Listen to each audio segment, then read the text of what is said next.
Camarades peuple d'Afrique, peuple du Mali, je vous apporte le film de la bataille de Kidal. La bataille.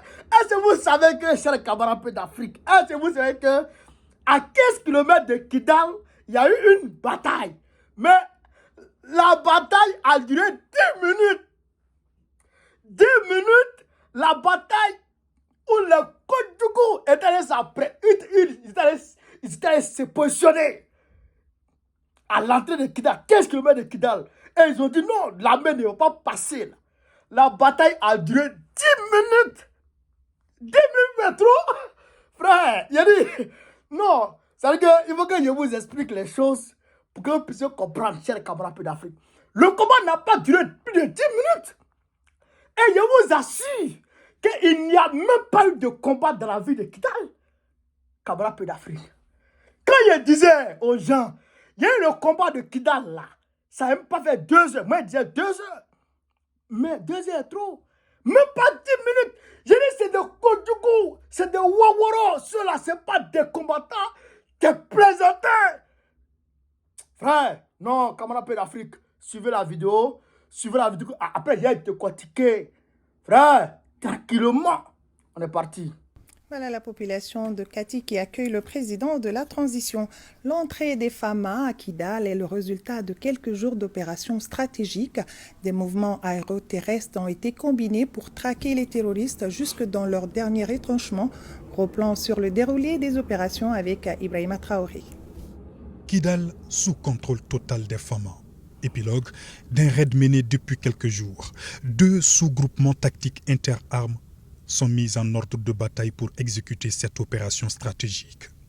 D'abord, jeudi 9 novembre à 6 h, déclenchement des opérations à partir d'Anefis. Le mouvement des troupes durant la première journée s'étend sur 40 km d'Anefis où elles passeront la nuit. Le lendemain, à 6h15, les hommes reprennent les opérations et avancent à environ 70 km de Kidal. À 12 h, les troupes étaient à 33 km de l'objectif. Elles marquent une pause en rase campagne. Samedi 11 novembre, à 7h30, les FAMA reprennent leur progression. Aux environs de 13 h, les premiers accrochages commencent. La combinaison des actions aéroterrestres avec les L-39 et les drones BT-2 vont fortement déstabiliser les lignes défensives terroristes qui vont battre retraite vers Kidal. À 20 h, le convoi passe la nuit à 20 km de la ville de Kidal.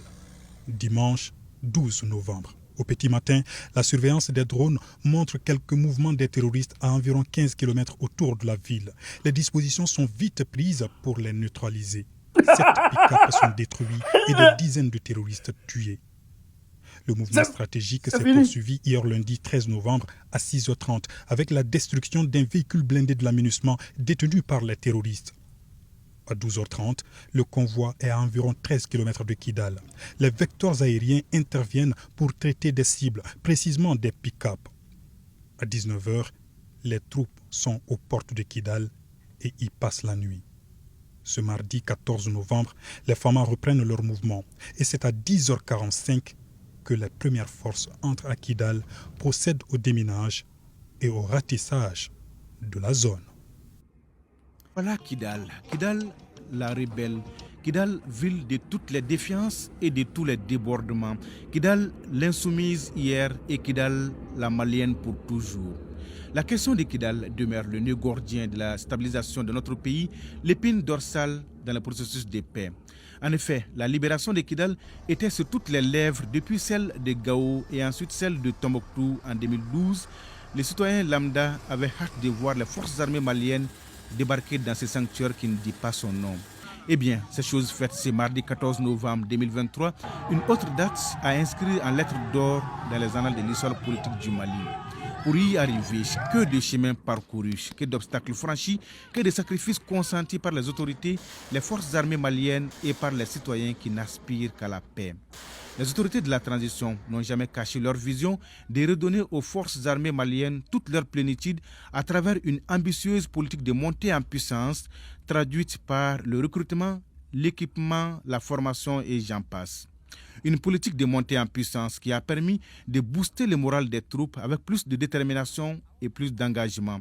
Un nouvel état d'esprit fortement soutenu par le peuple malien, un peuple entièrement mobilisé derrière son armée. Depuis lundi dernier, l'armée malienne a réuni d'importants moyens logistiques pour reconquérir Kidal. Ce 14 novembre qui marque le retour de Kidal dans les girons nationaux est la concrétisation d'une promesse, celle du président de la transition, le colonel Assimi Goïta, le 21 septembre dernier dans son discours à la veille des 63 ans de l'indépendance du Mali. Le contrôle de Kidal représente une étape décisive dans la reconquête totale de l'intégrité territoriale du Mali, car Kidal, au vu de tous les agissements internes et externes et de toutes les complicités, est considéré par l'armée malienne comme le symbole de l'insoumission aux autorités nationales. Sur le plan stratégique, c'est un carrefour au confluent de la frontière algérienne et d'autres grandes villes du nord comme Gao et Tombouctou. La mission n'est tout de même pas achevée car il s'agira de recouvrer et de sécuriser l'intégrité du territoire sans exclusive aucune, souligne le colonel Assimi Goïta. Le redéploiement à Kidal, qui respire aujourd'hui à plein poumon le Mali, est donc le départ d'une nouvelle ère, une ère de paix, de sécurité et de confiance retrouvée entre le peuple du Mali. Ça fait pratiquement quelques jours que nous sommes aux avant-postes ici l'état des opérations pour le général apporter Oumar tout notre Diawara, soutien le chef de au DIRPA, colonel-major Maran Alassane Diarra et son état-major dans le cadre de la conduite des opérations militaires pour apporter le soutien des autorités politiques et de toute la hiérarchie militaire dans le cadre des opérations qui sont en train de conduire aussi ici et dont le couronnement aujourd'hui a été marqué par la rentrée des unités FAMA dans la ville de Kidal au cours d'une opération qui a pratiquement duré une semaine. Et aujourd'hui, je confirme l'arrivée, la rentrée des forces des unités FAMA dans la localité de Kidal. Les discussions sont déjà en cours dans le cadre de la suite de tout ce qui doit être fait. Je voudrais profiter aussi vraiment pour rendre hommage à toutes les forces armées et de sécurité pour cet engagement et ce dévouement inébranlable dans le cadre de leur mission régalienne de sécurisation, de protection des personnes et de leurs biens et de la défense de l'intégrité du territoire national. Cette rentrée à Kidal, loin d'être une opération de reconquête ou bien d'occupation de la localité, rentre dans le cadre des missions régaliennes des forces armées de sécurité. Il s'agissait de venir libérer les populations de Kidal, qui étaient prises en otage par un consortium de mafias, de groupes armés terroristes et de crimes organisés qui n'avaient d'autre souci que leur propre intérêt au détriment des populations meurtries qui n'avaient accès à aucune ressource, les services sociaux de base. Je voudrais profiter de cette antenne pour rassurer les populations de Kidal d'être calmes. Nous sommes là dans le cadre de leur protection et de leur apporter tout leur soutien.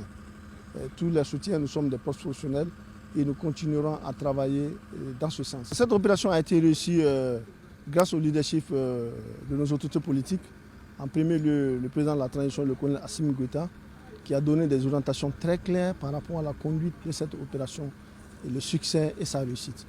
Et deuxièmement, le soutien du peuple malien, la population malienne qui n'a jamais fait défaut.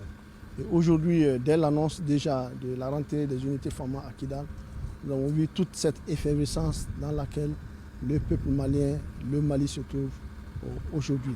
Donc c'est pour encore magnifier, pour dire que les forces armées maliennes restent des forces nationales, des forces multiethniques, des forces professionnelles au service du peuple malien. C'est de ça qu'il s'agit. C'est de ça qu'il s'agit, chers camarades d'Afrique. Donc, vous avez compris, chers camarades d'Afrique. Mais en revenant à notre affaire. Vous avez vu le Kotoukou, hein, qui était en train de, ils étaient en train de prendre, voilà, ils étaient en train de se ménager, ils étaient en train de se positionner. Ils étaient nombreux. C'est-à-dire qu'après de 15 km de Kidal, ils étaient en train de se positionner. Vous voyez, ils avaient pris position et tout. Leur ligne défensive, ils avaient mis la ligne défensive propre. Frère, non. Il y a un buisson là-bas, ils avaient caché leur véhicule là-bas. Camarades, l'armée l'armée de l'air, un drone, a vu leur position. Et il a vu que les blindés étaient cachés. Et il l'a envoyé. Bouh! Quand il l'a envoyé comme ça, là, bouh! Et tous ont mis dedans. Déjà, c'est des peureux. Moi, je pensais que ceux-là étaient des guerriers. Parce que quand on les voyait à la télévision, quand on les voyait à la télé, ils parlaient propos guerriers. Quand il y a un qui disait même, non, si l'armée malienne arrive, on va quitter la ville, on va se retrouver en brousse là-bas, et puis on va qui est garçon. Mais vous êtes en brousse, ça c'est la brousse qui est là. Et vous vous fiez. Pourquoi vous fiez? Mais les garçons arrivent. Ceux dont vous attendez arrivent. Elles sont en train de venir. Et vous êtes là, vous les attendez. Mais il y a un oiseau qui a déféqué sur vous. C'est un oiseau qui a déféqué sur vous. Après, l'oiseau a déposé son petit caca. Bon, sur eux. Elles ont mis là. Mais pourquoi vous viez? Restez là, restez là. Je vous ai dit, chers camarades. Parce que quand on parle, il y a beaucoup de personnes qui ne croient pas. Et je voudrais saluer Fatou. Je voudrais saluer Fatou. Fatou qui m'a donné ce drapeau-là. C'est une fille qui aime le Mali comme jamais. Elle est avec Tantirama. Très souvent, elle est avec Tantirama. Fatou m'envoie toutes les informations. Non, Fatou, elle aime le Mali. C'est une fille qui est venue ici, elle était petite, ici. Pendant que ses camarades sont en train de faire yé vivez, qui sont dans les bars, les bois de... Fatou, elle est dans les manifestations, elle nous. Non, c'est elle qui m'a donné ce drapeau-là. Depuis longtemps, j'ai ça. Donc, je voudrais saluer Fatou. Frère, quand on dit aux gens, ce combat ne va pas durer. Ce combat ne va pas durer. Allez à Kidal et mettez Kidal au pas. Sécurisez Kidal. Les coachs disent qu'ils ont fait un repli stratégique. Ils ont opéré un repli stratégique. Quel repli stratégique? Vous n'avez pas replié? Ça là, si l'armée malienne ne nous avait pas montré ces images-là, je sais que cette image-là, France 24 va montrer ça. Le média là, il va montrer ça. Montrez-nous ça. C'est pas repli. C'est pas repli. Ils ont fui.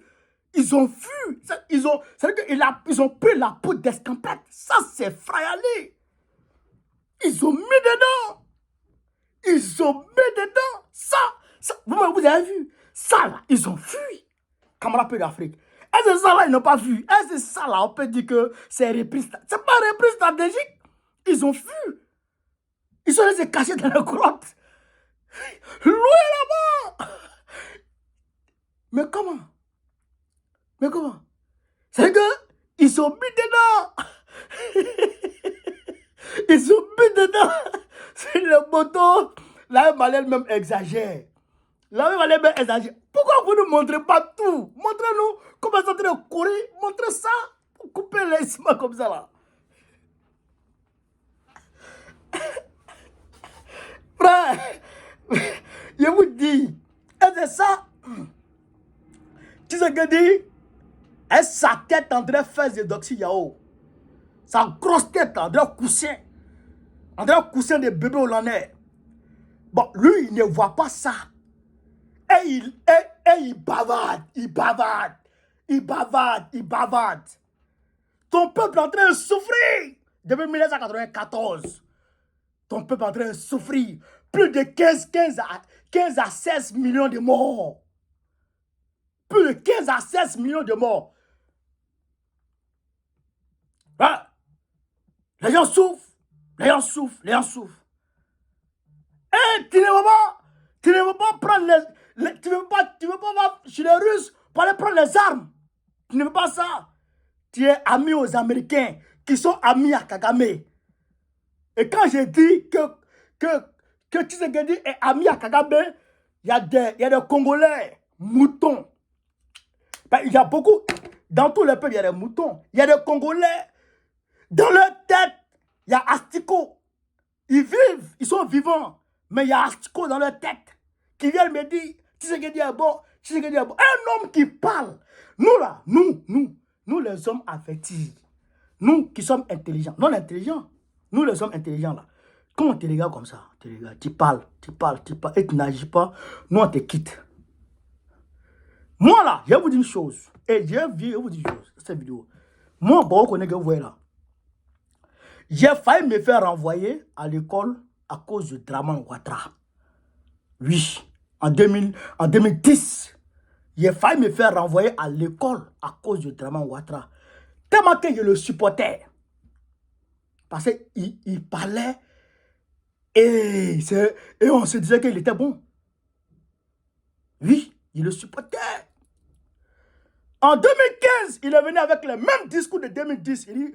Il dit s'il était voté, il n'y a qu'à fondre pour devenir beurre de karité sous le soleil. Il dit je ne te vote plus. Depuis ce jour, il n'y a plus mes distances de Ouattara. Je n'aime pas les gens qui parlent et qui n'agissent pas. Tu sais qu'il passe sa vie à bavarder. Il bavarde. Et il a mis aux États-Unis. Les États-Unis qui sont amis au Rwanda. Tu sais qu'il a payé de l'argent. Tu sais qu'il a payé de l'argent. S'il dit c'est faux, il n'a qu'à venir en discuter. Il a payé de l'argent pour que les États-Unis reconnaissent l'agression du Rwanda contre le Congo. Il a payé de l'argent pour que les Nations Unies, pour que la MONUSCO reconnaisse. Depuis lors, vous voyez quoi? Vous voyez quoi? Quand le peuple manifeste, il va tuer le peuple. Et vous êtes là, vous êtes tout fou. Voici garçon, Assimi Goïta, il parle pas trop. Il parle pas trop. Assimi n'a même pas dit, c'est les Français qui viennent, c'est ceci, c'est cela. Il parle même pas. Silence. Il avance, il agit. Silence, il agit efficacement. Ou bien tu parles et tu agis, ou bien tu ne parles pas et tu agis. Mais tu parles sans agir, tu es un complice. C'est de ça qu'il s'agit, camarades d'Afrique. Je voudrais saluer encore Assimi Goïta. Bravo Assimi. Bravo, bravo, bravo, bravo à l'armée malienne qui a fait don de soi, au peuple malien qui a fait don de soi. J'ai réitéré encore mes salutations à l'endroit de la Tanti Rama du M5 RFP. À travers elle, je salue le Premier ministre Choguel Maïga et tout son gouvernement, le colonel Ablaye, le ministre Sayo Kamara, Ablaye Diop, le grand Diop, et tous les autres camarades, Ben le cerveau, Sekou Tongara, Issa Diawara et tous les camarades. De mémoire, je cite, mais je pense que je vais oublier. Les patriotes, mon camarade Issa Oussili depuis Kaï, le vice-président des patriotes du Mali, salue tout le monde. Tout le monde. Je salue tout le monde. Tout le monde. Je pense que j'ai oublié certains. Oui, Damis qui est avec nous ici dans le PDT. Je salue tout le monde. Je salue le groupe PDT, groupe auquel je fais partie. Frère, je salue tout le monde. Je salue mon papa Gbagbo Laurent. Mon papa Gbagbo Laurent qui a dit la vérité à la CEDEAO, qui s'est montré être du côté du peuple malien. Pendant que la CEDEAO se mobilisait contre le peuple malien, il a montré sa position, sa solidarité vis-à-vis du peuple malien. Je salue d'ailleurs Ibe qui a fait un communiqué pour féliciter la prise de Kidal. Je salue le Litako Gourmand. Frère, je salue tout le monde. Tous ceux là. C'est-à-dire que, frère, les panafricanistes, je salue tous les panafricanistes. C'est de ça qu'il s'agit. Je salue le grand Poupou Nampou. Tout le monde, je salue tout le monde, cher canapé d'Afrique. Donc, frère, partagez cette vidéo, mettez-la partout à travers le monde entier. Vive l'Afrique libre, vive le panafricanisme, vive tous les présidents panafricains. Gbagbo président de Côte d'Ivoire en 2025. Sendwave. Téléchargez Sendwave pour votre transfert d'argent sans frais d'envoi. Gratuitement, vous envoyez l'argent sans frais d'envoi. Sendwave, c'est l'application qui est prête pour les panafricanistes. Téléchargez Sendwave, le lien sera en description. Sendwave, c'est plus d'1 million de clients à travers le monde entier. Il n'y a pas de problème, c'est fiable, c'est sécurisé, c'est garanti, tout est clair. Tu envoies l'argent à tes parents au Mali. Surtout, même quand tu télécharges le lien, quand tu télécharges l'application à partir du lien que je vais mettre en commentaire, automatiquement, tu as 10 € comme cadeau de bienvenue. Téléchargez l'application et mettez-vous à l'aise, faites-vous plaisir. On est ensemble, chers camarades.